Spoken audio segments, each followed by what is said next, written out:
নাহিদ ভাইকে মানি না, সব শালারা বাটপার, আর্মি হবে ঠিকাদার।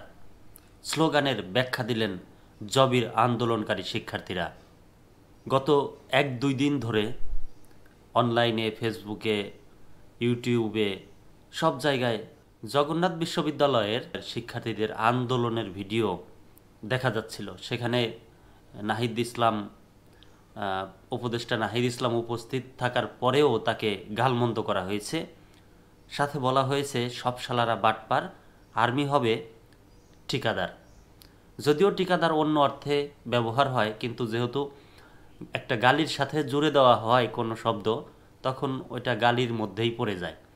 এক হিসাবে কিন্তু আর্মিকেও এক ধরনের খারাপভাবে কথা বলা হয়েছে যে সব শালারা বাটপার, আর্মি হবে ঠিকাদার।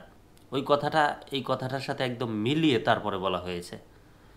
তো সেই কথারই পরে আবার ব্যাখ্যা দিয়েছেন, মানে ভুল স্বীকার করেছেন হয়তো। বা ব্যাখ্যা দেওয়া মানেই তো ভুল স্বীকার করা।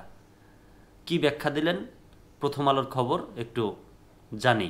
আন্দোলনরত জগন্নাথ বিশ্ববিদ্যালয়ের শিক্ষার্থীদের একটি স্লোগানকে ঘিরে ব্যাপক আলোচনা সমালোচনা চলছে।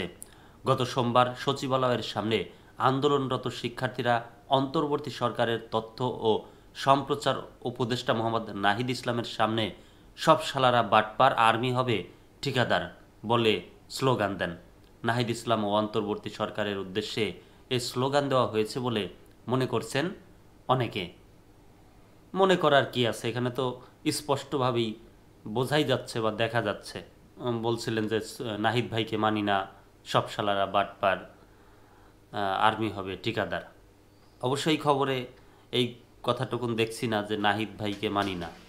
এমন পরিস্থিতিতে স্লোগানটির ব্যাখ্যা দিয়েছেন আন্দোলনরত শিক্ষার্থীদের প্রতিনিধিরা। এ নিয়ে বুধবার বিশ্ববিদ্যালয় ক্যাম্পাসে তারা সংবাদ সম্মেলন করেন। এতে লিখিত বক্তব্য পাঠ করেন আন্দোলনরত শিক্ষার্থীদের মুখপাত্র তৌসির মাহমুদ ও সাংগঠনিক রাকিব। সংবাদ সম্মেলনে তৌসির মাহমুদ বলেন, জগন্নাথ বিশ্ববিদ্যালয়ের দ্বিতীয় ক্যাম্পাস আন্দোলন শুরু হওয়ার পর মিছিলের জন্য বিভিন্ন স্লোগান তৈরি হয়। এর অংশ হিসেবে গত 2 নভেম্বর আর্মি হবে ঠিকাদার, সব শালারাই বাটপার স্লোগানটি যোগ করা হয়।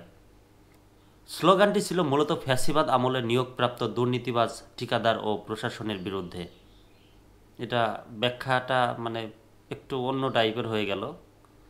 যে আমরা রেওয়ামিল করতাম হিসাব বিজ্ঞানের অঙ্ক, যারা হিসাব বিজ্ঞান পড়েন তারা জানেন। যখন একটা গোপন ট্রিক্স ছিল, সেটা হলো যখন কোনো হিসাব বিজ্ঞানের রেওয়ামিল যদি না মিলতো বা না মেলে, তাহলে অনিশ্চিত হিসাব দিয়ে হিসাবের শেষ করা আর কি। তেমনই একটা ব্যাখ্যা আমার কাছে মনে হচ্ছে। স্লোগানটি ছিল মূলত ফ্যাসিবাদ আমলে নিয়োগপ্রাপ্ত দুর্নীতিবাজ ঠিকাদার ও প্রশাসনের বিরুদ্ধে। কারণ গত 6 বছরে তারা দ্বিতীয় ক্যাম্পাসের জমি অধিগ্রহণ করতে পারেনি, প্রকল্পের মেয়াদ 4 বার বৃদ্ধি করেও কাজ শেষ করতে পারেনি, বরং তারা পুকুর চুরির ঘটনা ঘটিয়েছে। এই স্লোগানে কোনোভাবেই উপদেষ্টা নাহিদ কিংবা অন্তর্বর্তী সরকারের কাউকে ইঙ্গিত করা হয়নি। সাংগঠনিক রকিব বলেন, সাবেক স্বৈরাচারী সরকারের প্রেতাত্মার স্লোগানটি নিয়ে বিভিন্নভাবে ষড়যন্ত্র করছে, সুযোগ নেওয়ার চেষ্টা করছে। তাদের স্পষ্টভাবে বলতে চাই, আপনারা আমাদের ঐক্যের ফাটল ধরাতে পারবেন না। আমরা দেশের স্বার্থে স্বৈরাচার ও দুর্নীতিবাজদের বিরুদ্ধে প্রতিবাদ গড়ে তুলতে এক ও অদ্বিতীয়। পরে তথ্য উপদেষ্টা নাহিদ ইসলাম সচিবালয় থেকে বেরিয়ে শিক্ষার্থীদের সঙ্গে কথা বলেন। এরপরেই শিক্ষার্থীদের একটি প্রতিনিধি দল ভেতরে যায়। সেখানে শিক্ষা উপদেষ্টা, শিক্ষা সচিব ও উপদেষ্টা নাহিদের সঙ্গে তাদের বৈঠক হয়। বৈঠক শুরুর আগে তথ্য উপদেষ্টার সামনেই বিক্ষোভকারী শিক্ষার্থীরা স্লোগান দিতে থাকেন, সব শালারা বাটপার, আর্মি হবে ঠিকাদার। পরে এ ঘটনার ভিডিও সামাজিক যোগাযোগ মাধ্যমে ছড়িয়ে পড়ে।